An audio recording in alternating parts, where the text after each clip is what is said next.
Is the biggest surprise for Auburn football's fall camp so far really a true freshman? Well, Zach, I actually just finished crushing some chicken parm, and I am freaking ready to rock and roll.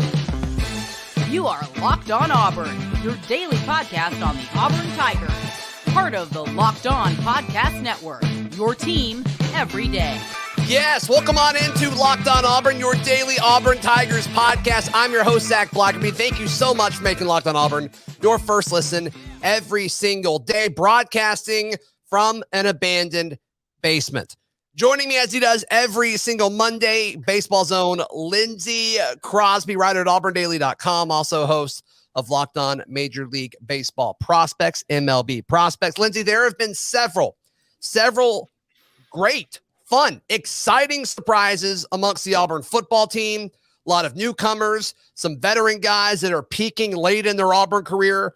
There's a ton of exciting things happening as Auburn is just a few days in now to its fall camp. I got to lead off, Lindsay, with a guy that I talked about so little. I apologize to all of you. So little over the course of the summer.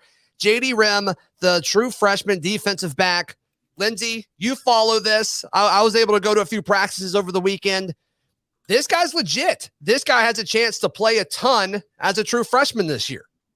Yeah, I mean, it's something we thought about. There's so many veterans in this defensive backfield that it was hard to figure out where you were going to find time. And yet, here you go, true freshman in the veteran practice, running with the, in the two deep this early in practice. You have to feel good about, was this a steal when it comes to recruiting? Is this one of those things we talked about where it's a guy and it's like, hey, maybe the stars aren't the end all be all because they can identify talent that fits their thing they're doing and they can develop these guys. Yeah. Rhym was, I think, a 3-star. He was not a consensus 4-star, but he was a 4-star on 247, but still just something to stand out to me. I mean, I was following the defensive backs in the first practice, and I was standing behind him and a handful of other guys. And it's just like, the guy does not look like a true freshman. He does not look like he's only been, in a college weight room for just a few months. He looks developed. He looks like a legitimate SEC defender.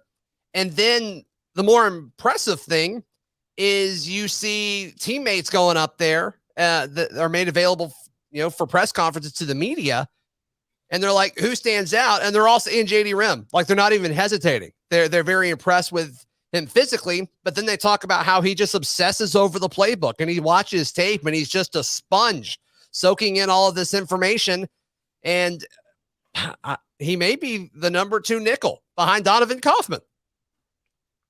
A guy as a true freshman. I don't think that if you had given me a list of everybody and said, pick your breakout freshman, I don't know if he was going to be on that list. We only really had 2 significant contributions from freshmen last year in Landon King and Jarquez Hunter. And so kind of the thought here was, okay, you'll find somebody to rotate in, maybe one of the receivers. We'll talk about that a little bit later.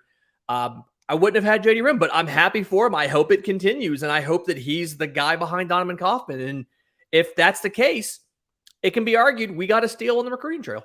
Yeah, and we've talked about it a million times. How are they going to handle the nickel rotation? Because they've got 3 really good corners. Mm-hmm. But, if it's Donovan Kaufman there, and then, if they want to put Donovan Kaufman at safety, what do? Do they put that third corner there? Do they put Rhym there? Is it going to vary from week to week? It's going to be a lot of fun to watch and see what Jeff Schmedding does with his defense. But very, very impressive stuff with Rhym. But let's, while we're talking about him, let's stay on defensive backs that have impressed us. When we were kind of prepping for this show, Caden Bridges is a guy that stood out to you, Lindsay.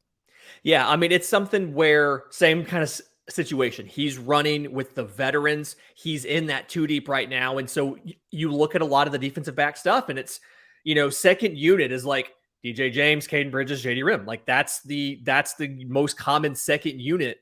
And this is a guy that, reserve safety last year, played in 3 games on special teams. That's all he did. Yeah. But 6'2", 202, he's got the size that you like from a safety and something where, I mean, they're talking about him. They're talking about he's been in position. He knows what he's doing. And he definitely can contribute at a high level this year. Something you love to see. Yeah, you do love to see it. And obviously, you know, he was a big part of the spring practice storylines with just how much weight he's gained. I mean, physically, he looks great as well. And then the last DB that we'll talk about, you know, in the first part of the show here, Marquis Gilbert. I mean, he got reps with the ones in a couple of the skeleton drills that we saw on the second practice, the second open media window. And he was back there next to Zion Puckett. And I think Zion Puckett is doing Zion Puckett things. We all expect a lot from him. He looks great. But Marquis Gilbert is a guy that in spring, we didn't really see as much of him as we thought. I mean, there was a lot of energy kind of getting him, you know, for National Signing Day and number one JUCO safety to pair with the number one JUCO corner, Keontae Scott. Both those guys coming in. Instant impact is kind of what we all thought with him. And then he was just kind of consistently with the twos throughout spring. And Zach Guthridge kind of stuck up for him when asked about him and was like, hey, everybody kind of learns at their own pace, at their own rate. And so I think we're seeing a little bit more of that. He looks good. He looks athletic. His first step is very instinctual. He understands where he needs to go quickly based on the very, very limited window that we got to see these guys. But a lot to like about Marquis Gilbert. Yeah, and something where you've got so many options now. I think this is the big thing is we don't have to do that thing that we've kind of had to do in the past where you worried about if you lose one guy, what happens? Or if somebody gets nicked up, how does the rotation shake out? You've got so many different options now. Say your favorite saying. Say your favorite saying about depth. Depth will always work itself out. Do not worry that you have too many options and not enough spots because depth will always work itself out. Right. And you could definitely say that with the defensive backfield. But all in all, like Rhym, I think, has been the biggest surprise for the Auburn Tigers throughout this fall camp so far. And look, props to Justin Ferguson on this Ferg Friday this past week. He brought him up, and I was like, really? Really? And then he nailed it. He absolutely nailed it. And so the fact that he's in veteran practices so early on, that tells you what they think about him. So, absolutely huge break for them. Hey, I want to tell you guys about our friends at LinkedIn.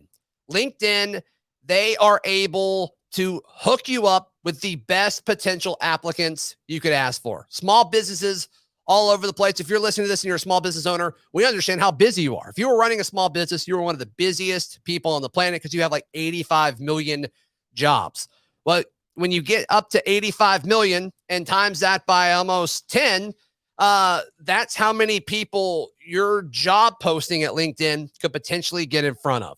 Tons of folks use LinkedIn, and they are able to filter out these applicants so you can get the best potential hire quickly.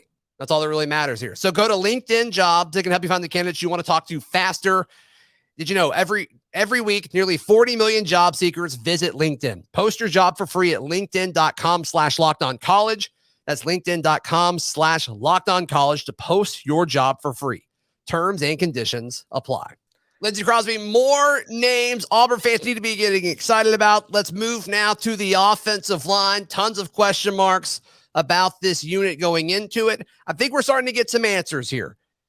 First things first, we've heard nothing but the name Kam Stutts over the course of the summer, and it seems like there's actually some traction to that. Consistently with the starting unit, he has a really good chance right now to be one of Auburn's starting guards, which is fascinating because I think Auburn has 3, maybe 4 startable guards when you look at just SEC caliber guys. So actually some depth there. But Kam Stutts is a dude that he's winning over his teammates once again when they're going to the podium and talking to media and asked about guys. They're bringing up Kam Stutts, and to me that means a whole lot. Yeah, I mean, there's a lot of mixing and matching going on. It's a thing to be mindful of is, Right. limited windows that we're seeing here. We've seen Brandon Council take reps at center. I mean, lots of guys moving around. But, yeah, guard seems to be the place where there's a lot of different options. Obviously, you've got Stutts, you've got Brandon Council, lots of different guys, Keandre Jones. And he's the one that I don't think anybody had this. He's the one that everybody's been talking about. You've heard all the chatter about. And he's always had the physical tools, right? 6'5", 339. He's a big guy. Played in just about every game last year, mostly on special teams. From what I understand, he was part of the field goal team. did a lot of that stuff, but just never had a chance to start. And we're seeing legitimately guys are able to compete and the best players are getting out there. And that's something we've talked about for a long time. We've wanted to see that. And Kam Stutts right now is the primary beneficiary of that. And if what we've seen holds through fall camp, come week 1, he's going to be out there at one of those guard spots. Don't know which one, but one of those guard spots. And who the other person is will be fascinating. It will be. It will be. Keandre Jones, Brandon Council, both those guys I think are worthy of playing time for sure. The other big offensive lineman that I think is a winner so far in fall camp, which is still ridiculous to say because it's so early, but it is what it is. Austin Troxel. Look, in the first practice, we saw the first unit and the second unit. It was a little inaccurate because at that time, they're still splitting, the veteran practices, the newcomer practices. So they probably didn't have enough guys to fully rotate an offensive line. But I do think, Lindsay, it was telling that both tackles were the same for both groups. And so that means Killian Zaire was a left tackle for both groups, which we kind of all predicted that he legitimately won that job in spring. And the right tackle was Austin Troxel. And I thought we would see more mixing and matching at that other tackle spot. And granted, we only see 20 minutes of whenever Brian Harsin wants us to see 20 minutes. So we're probably not entirely correct on this, but still, Austin Troxel was made available to the media over the weekend, as was Killian Zaire. And to me, I think that's pretty telling. I think they think Troxel is going to be the starter at right tackle right now. Yeah, you don't give somebody to the media unless you feel like they're going to play a pretty big part of your squad. I mean, we're not rolling, a third quarterback out to talk to the media. So, Troxel and Zaire coming out there, you feel good about that. I got to say also, Troxel with the mustache. If you haven't seen it, it's a good mustache. But no, it's something where you have to think a little bit of stability. If up front right now, those are your bookends. Yep. It gives you the ability to kind of mix and match who is at guard based on who plays well next to those guys. Mm-hmm. And so, not to take it back to Kam Stutts, but one of the quotes, and I think this is something that Troxel actually said was, he's gotten into the playbook. He's been really good at doing the work, getting in there, getting off the ball as soon as the ball is snapped. Sure. And so if he's playing well and meshing well with Troxel, that has to make you feel good about his chances of being one of the 3 starters come week 1. Other offensive linemen I just want to spend a few seconds talking about. First is Alec Jackson. He's played some guard and some tackle so far in fall camp. I think he's probably better as an interior offensive lineman, but they may need some depth at tackle and move him there. We'll have to see. But I was watching him specifically when they were doing some skeleton drill stuff. And I actually was watching Jeffrey Imba just because I hadn't spent a whole lot of time watching him specifically. So I was zeroed in on Imba, and it was an outside run play to Tank Bigsby, and Alec Jackson pinned Imba pretty quickly. And so I thought that was something that was interesting. I thought that would be a good takeaway. So maybe he can be a guy that can provide depth on this offensive line, because Auburn has needed that in the past and not always gotten it. So maybe perhaps Auburn has that. Mm-hmm. So we'll see on that. And then Tate Johnson. Tate Johnson's moving around and kind of being a bigger piece of the picture than I thought he would be so far. Yeah, and that's something, second team center, you're going to need a center. Nick Brahms is gone after this year. I don't think there's any way he comes back unless he's a graduate assistant coach. And so right. You're going to need somebody with center experience. And like I said, they had Brandon Council taking a couple snaps at center as well. They're obviously trying to make sure that every single egg is not in the Nick Brahms basket in case, he's had a history of some leg injuries and things like that. And so he missed the bowl game because he had to get a procedure. Exactly. So having Tate Johnson with some starting experience and having him getting some reps with both quarterbacks, I think is the big thing, so that he's comfortable whoever he's snapping to should we need him. Right. And so I think offensive line as a whole is good. And look, we're talking about primarily interior guys with the exception of Troxel that we've talked about so far.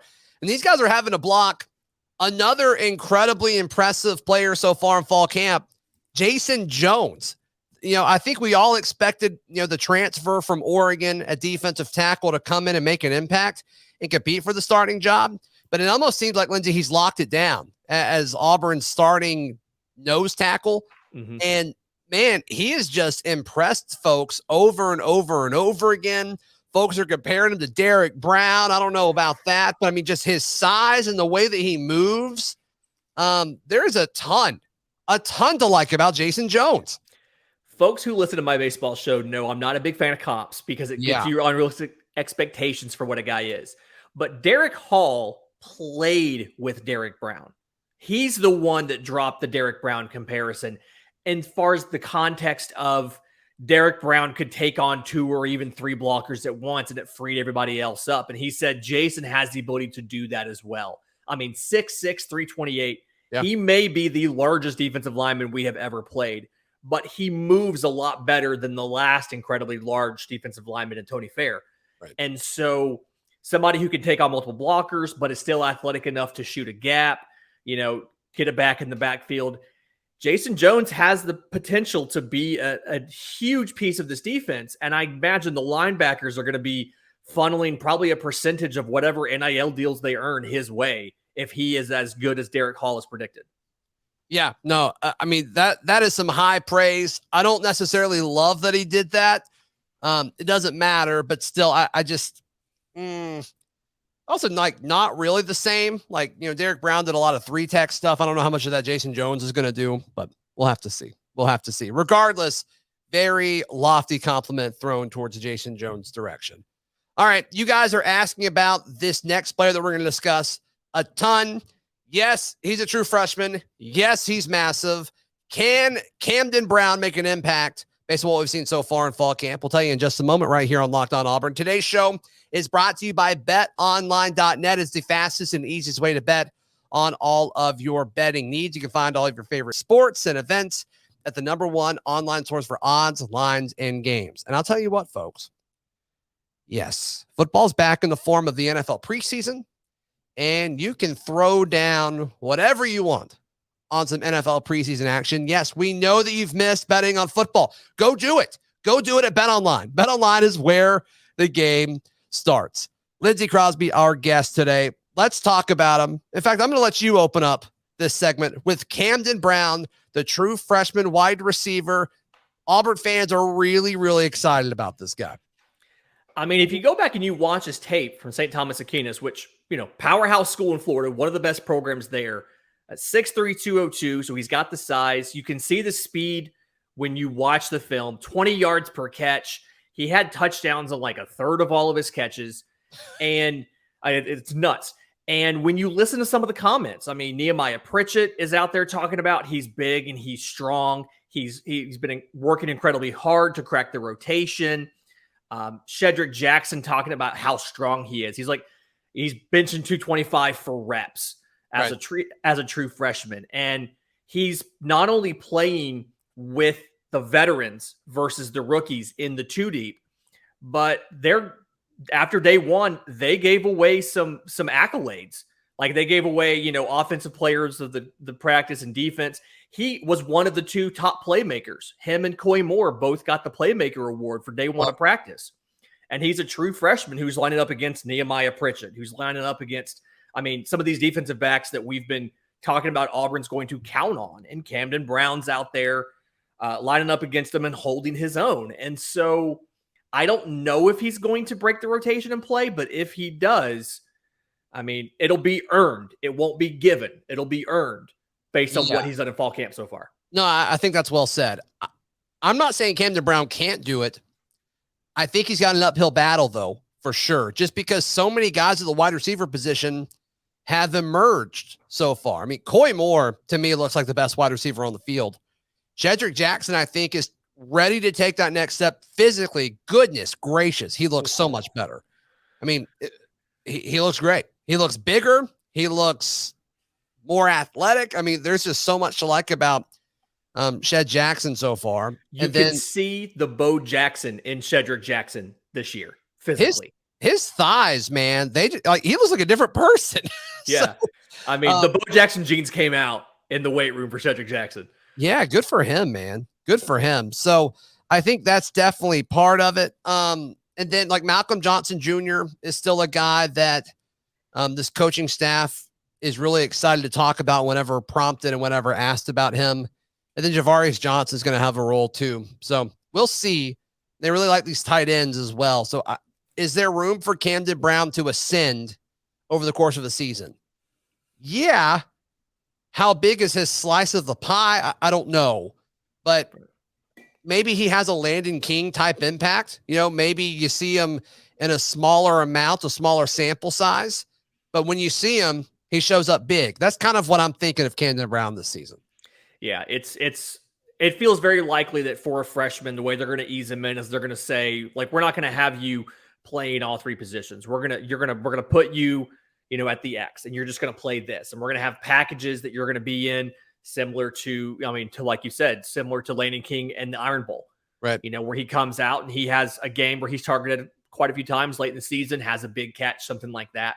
Mm-hmm. That feels like if he's involved in the offense this year, that feels like the most likely scenario is a specific package from a specific position, but has all of the tools and apparently the work ethic to make an impact. And so the question is kind of like you said, if he does, who is left out? Who does he take those snaps from? Because there's a lot of upperclassmen, a lot of veterans in this room, including some newcomers that are vying for playing time and vying for the ball.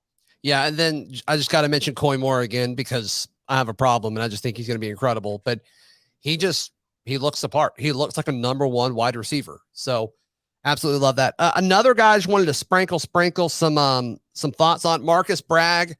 Yes, I drove through where his old school was, Western Kentucky. I drove through there earlier today as we record this, but I felt closer to Marcus Bragg. No, all joking aside, I wasn't super impressed with him on tape when he committed, but just physically, Lindsay, I mentioned this in the live show that I put up over the weekend. Just physically, he fits in that edge room, which is saying something. Like the fact that he was standing in between Derek Hall and Ekuliota, and he looked like he belonged physically. What else? I mean, that's a pretty big compliment. Yeah, I mean, when you can stand between two absolute units, correct, 6'3", 256 and Derek Hall, 6'4", 257 and Ekuliota, and you look like you belong, you look like you're one of the three, then physically you have the tools. And I know just from reading your stuff at Auburn Daily and seeing the live show over the weekend, the coaching staff's been really hands-on with these edge guys, and especially with him as far as working on technique. And so the thought process is Rock Bellatoni can work with him and try to take some of the physical tools and make sure that he has the proper techniques to make an impact. But after hearing he passed the eye test, now I'm cautiously optimistic that we're going to upgrade from break in case of emergency to contributing member of the rotation and being 4 deep at edge versus being 3 deep at edge. Yeah. And I don't know. I don't think he slides up much. I still think he's probably the 4th edge. Yeah. And I don't know how much I want the 4th edge really in the rotation, but the fact that it's there, I feel better about it than I did a week ago. And how much does that really matter? I don't know. 4 edges play though. The 4th one doesn't play a ton, but the 4th one will play. If we'd had to do something where we swapped out the entire first team defensive line for the second team defensive line, he's going to be out there and you're not as concerned, so. Yeah. I also wonder, there's this thing, and I talked about this with Mike G a little bit last week, and I probably contributed to this some, but the whole tandem of Derek Hall and Ekuliota, I don't think they're going to be on the field a ton at the same time. I think they will in pass rushing situations, but the tandem is Derek Hall and Colby Wooden. And so I think this defensive front's going to be good enough where there's going to be a lot of situations where you don't have to put 2 edge rushers on the field to generate a pass rush, because then it allows you to defend more things. So that's what we need to be hoping for. But Lindsay, thank you so much for your time as always, my friend. How can people find you, hear you, read you, all that good stuff? I'm on Twitter at Crosby Baseball. My show, Locked On MLB Prospects, is available wherever you get your podcasts and on YouTube. You can follow that show at Locked On Farm. The Auburn baseball writing and football writing, auburndaily.com and the merch, aushirts.com. Some exciting stuff coming out this week. Yes. Yeah, we got some cool things at AU Shirts coming up. Yeah, Lindsay put up a story about the 10 players that the NFL may be interested in on this roster. Obviously, we know the top 2, but 6 through 10 I thought was a little interesting. So be sure to check that out. You can check out my written work there as well, auburndaily.com. And we'll be back tomorrow for a little Charlie Tuesday action. All right, here on Locked On Auburn.